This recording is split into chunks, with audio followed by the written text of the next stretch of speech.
Sabi na nga ba, may baon na namang dugo jokes. Ayan, nakakaumay na mga letra. Sa akin binabato yung dugo jokes, ikaw nga itong nireregla. Pero sige, kumain ka hanggang maimpacho. Alam mo sino tumatawa dyan sa mga joke na yan? Yung mga katulad mong ignorante sa aral ng Kristiyano. Ayon silang bawal kumain ng dugo? Research mo aking answer. Walang sino mang tunay na Kristiyano ang kumakain ng dugo. Hindi lang sinabi sa ni Father. Pero sige, kumain ka hanggang tumaba ka. Ilinya mo sarili mo sa mga linta, kuto, garapata.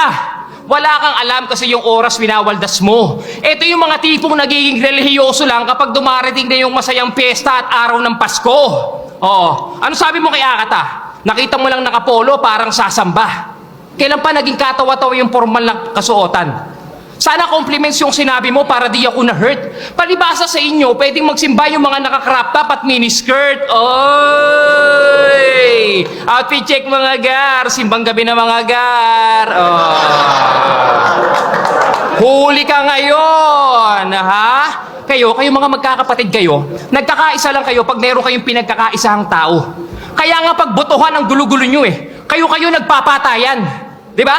Grupo-grupo. Kayo ang dahilan kung bakit hanggang ngayon kumikita pa rin yung programang isumbong mo kay Tulpo. Diba?